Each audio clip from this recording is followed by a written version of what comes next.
Hello and welcome to our special broadcast of the space race. I'm the only anchor today because my co-anchor was on the Challenger. Anywho, today we're diving into the thrilling high-stakes competition between the United States and the Soviet Union. This wasn't just about rockets and satellites, it was a battleground of different ideas and a key part of the Cold War. It began in the late 1950s, fueled by escalating tensions between the two superpowers.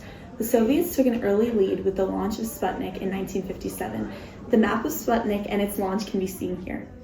This triggered a wave of fear and determination in America as they realized they were lagging in the space race. The United States, of course, led by figures like President John F. Kennedy, who boldly set the goal of landing a man on the moon. And on the Soviet side, their space program was with pioneering astronauts like Yuri Gagarin. Now let's look at the timeline of when these events occurred. February 20th, 1962, John Glenn Jr. became the first American to orbit Earth, launched from Cape Canaveral, Florida. This mission was a major win for the U.S. after the Soviets took the lead with Gagarin. The space race was not only a demonstration of technological power, but also a symbol of national strength during the Cold War. The exploration of space helped to show the contrast in two nations and to show who was the best. The race pushed the boundaries of what was possible, leaving a lasting legacy in science, technology, and our understanding of the universe. Today we will get a closer look at the build-up to this first successful launch and take a personal look into how this mission was successful with astronaut Neil Armstrong. Welcome, Neil Armstrong!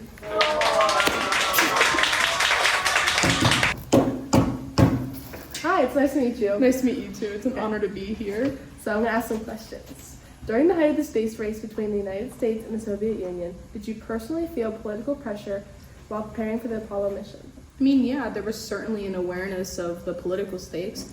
We were competing directly with the Soviet Union, especially after their early achievements like launching Sputnik and sending the first human into space. However, as astronauts, our main focus was on the mission itself.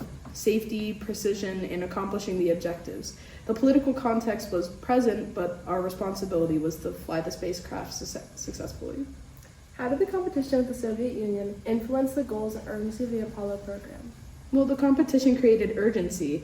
After the Soviet Union's early successes, we set a clear goal to land a man on the moon and return him safely to Earth before the decade ended. That deadline accelerated funding, research, engineering, and collaboration across industries. Without that competition, progress may have been slower.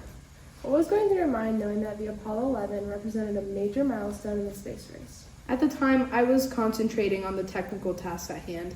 Landing on the moon required intense focus. While I understood the historical significance, my primary concern was making sure the lunar module landed safely. The larger meaning of the event became clear afterward. In what ways do you think the space race pushed technological innovation beyond what might have happened otherwise? The space race greatly accelerated advancements in computing, materials science, telecommunications, and engineering. Many technologies developed for space exploration later had practical applications on Earth. The competition pushed innovation at an extraordinary pace. Looking back, do you believe the space race was more about scientific discovery or political rivalry, and why? I think it was a combination of both. The rivalry provided the motivation and funding, while scientific discovery was the lasting benefit.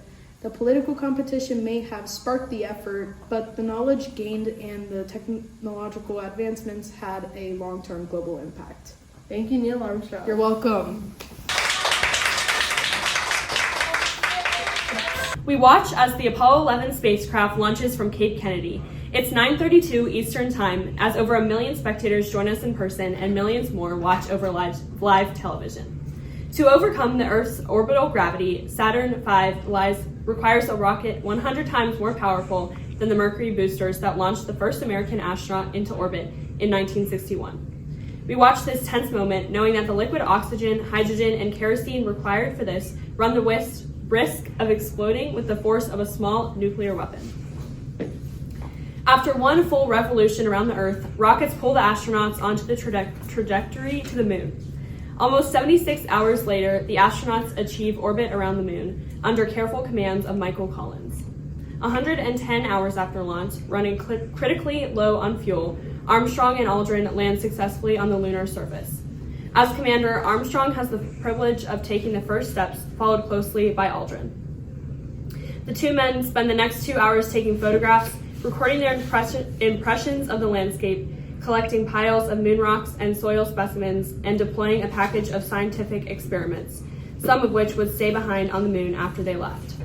After the tedious ascent and re-entrance into the Earth's atmosphere, the Apollo 11 mission concluded exactly 8 days, 3 hours, 18 minutes, and 35 seconds after launch, with a splashdown in the Pacific Ocean. Hi, I just had to pop in for a second, just to say it's 12:37 a.m. I just want you, Rebecca, to know that this was the worst thing I've ever had to edit in my life. I had to make so many different cuts, and then I would have to edit each individual. Just enjoy the video. Let's look at the implications of the Cold War.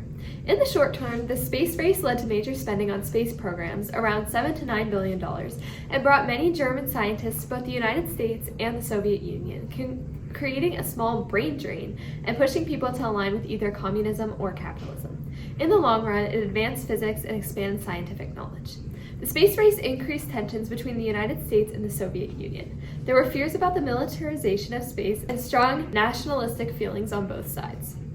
Several Cold War themes appeared in the space race. Containment was shown as the U.S. tried to prevent Soviet influence and gain global support for capitalism. Mutually assured destruction was reflected in the attempt to develop rockets that could also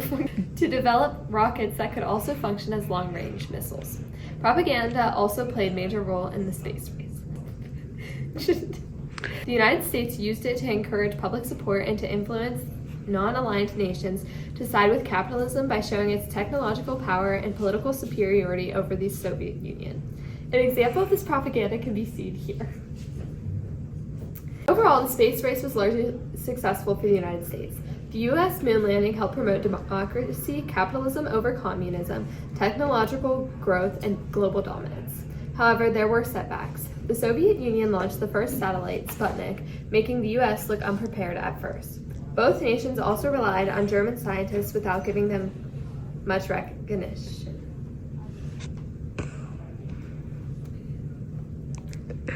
It disappeared.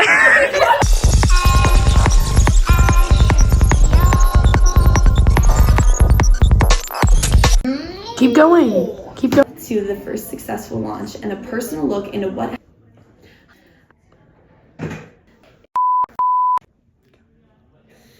Hello. Today we are here with Neil Armstrong. It's an honor to meet you. It's not what you're supposed to say. It's an honor to meet you. So I'm gonna ask you some.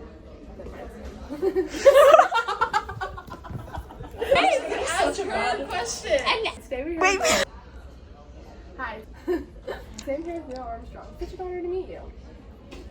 I don't understand why you keep saying that.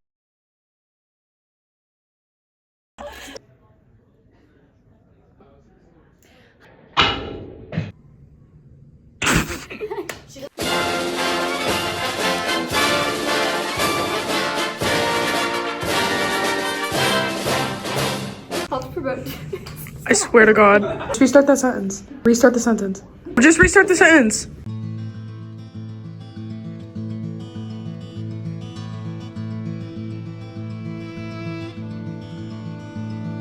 Prometheus, they say, brought God's fire down to man, and we've caught it, tamed it, trained it since our history began. Now we're going back to heaven just to look him in the eye, and there's a thunder across the land and a fire in the sky.